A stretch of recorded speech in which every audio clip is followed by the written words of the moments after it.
Bonsoir et bienvenue pour un nouvel Actu Vu Par que j'aurai la chance de co-présenter avec Michael Texier. Bonsoir Michael. Pascal, bonsoir. Notre invité aujourd'hui, Philippe Doriz. Bonsoir Monsieur Doriz. Bonsoir. Vous êtes le président de Doriz SA et de Mecacoupe. C'est ça, oui. C'est un Bourges. En fait, c'est un groupe. Oui, si on veut. Oui. Hein c'est un groupe de deux entreprises. Ouais, bah, à partir de deux, ça fait un groupe. C'est un duo.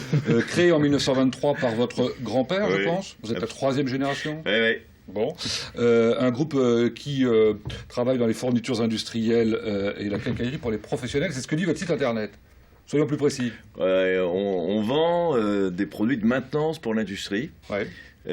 En fait, on accompagne l'industrie dans son évolution depuis 1923, quoi.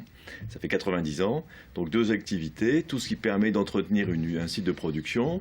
Et puis, ça c'est la société Doriz. Et une autre, la société Mecacoupe à Bourges, qui vend tout ce qui permet de produire, c'est-à-dire de faire de ce qu'on appelle du copeau. Donc, vous êtes une activité de négoce, hein, on est d'accord. Nous sommes une activité de négoce, oui. Vous achetez à des fournisseurs et vous revendez Absolument. à des entreprises. Oui. Alors, la première question qu'on va vous poser, elle est traditionnelle dans cette émission, hein, pour nos invités, c'est qu'est-ce qui vous a marqué récemment dans l'actualité locale?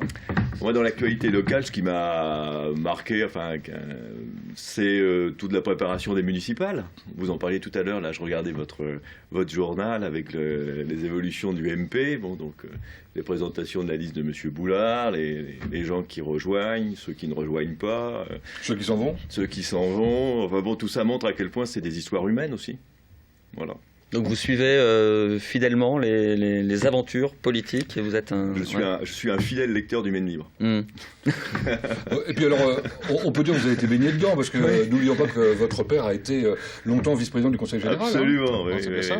Vous, ça ne vous a pas tenté de partir en politique? Non. Dans la direction de l'entreprise, c'est déjà... Oui, puis bon, je crois que c'est une vocation. On a beaucoup dit sur les politiques et on est souvent en train de dire beaucoup de choses plus ou moins aimables. Je pense que ce sont des gens dévoués et peut-être que j'ai pas cette dévotion.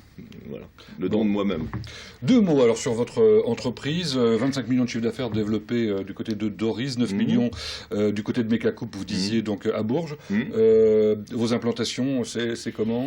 C'est pour la société Doriz de Caen à Cahors. Et pour société Mecacoupe de Auxerre à Nantes. Vous avez des agences? Oui, nous avons des agences. On a pour Doriz une dizaine d'agences et pour Mecacoupe 3 agences. Combien de personnes travaillent, pardon? 147. Vous êtes une activité un peu charnière dans l'industrie. Oui. Vous devez être particulièrement impacté au moment où il y a des crises entre soit vos fournisseurs, soit vos clients, parce que vous êtes vraiment entre les deux. Nous, on 10 agences aujourd'hui, il y en avait plus avant, il y en avait moins. Non, on en a plus aujourd'hui. Vous arrivez à vous maintenir? On arrive à se maintenir. C'est-à-dire que nous on vit la vie de l'industrie, en fait. Hein. Donc l'industrie, on répond à son besoin quotidien. Et donc son besoin quotidien évolue. Donc depuis 90 ans, c'est plus le même. Dans quel sens? Dans le sens que on a eu une industrie qui a été pendant longtemps locale, voire régionale, qui aujourd'hui est devenue nationale, je dirais, voire européenne. Donc on parle de crise industrielle sans doute, mais c'est surtout une restructuration industrielle auquel on assiste. C'est-à-dire que vous arrivez à diversifier vos clients et fournisseurs à cette échelle-là pour faire le tampon, en gros, avec cette crise? Nous n'avons, pour ainsi dire, et c'est pas par choix, mais c'est par réalisme, très peu de fournisseurs français en tant que tels. Ce sont plutôt des fournisseurs européens. Et on a des clients qui, évidemment, sont des clients locaux, c'est sûr, mais aussi de plus en plus nationaux et qui, de plus en plus, passent aussi des accords européens. Alors, fournisseurs, vous disiez européens. Alors, d'abord, pourquoi pas français? Et puis, est-ce que vous avez des Chinois aussi, par exemple? On a des... Pourquoi pas français? C'est pas par choix, c'est parce que les concentrations dans notre métier sont faites surtout sur des pôles qui sont pas en France. C'est malheureux, mais c'est comme ça. Essentiellement allemand, suédois et italien. Décidément. C'est toujours ceux du Nord. Enfin, oui. Sauf les Italiens, et puis, des Chinois, non pas en tant que tel, parce qu'on n'importe pas de Chine. Évidemment, en revanche, on vend du produit chinois par l'intermédiaire d'importateurs. Mais vous avez eu la tentation, justement, de la Chine à un moment ou pas? À une époque, on a acheté des roulements à billes que j'achetais à l'époque de l'Union soviétique, dans le nord, là près de Mourmansk, et qu'on a fait venir de Chine. Mais ça n'a pas été que des succès. Sur le plan de la qualité du produit et le respect des conditions de vente. Alors comment vous voyez évoluer justement l'industrie en France? Je pense que l'industrie, je ne suis pas un spécialiste pour parler en règle générale de l'industrie. Moi, par rapport à ce que j'en vois, ça se restructure.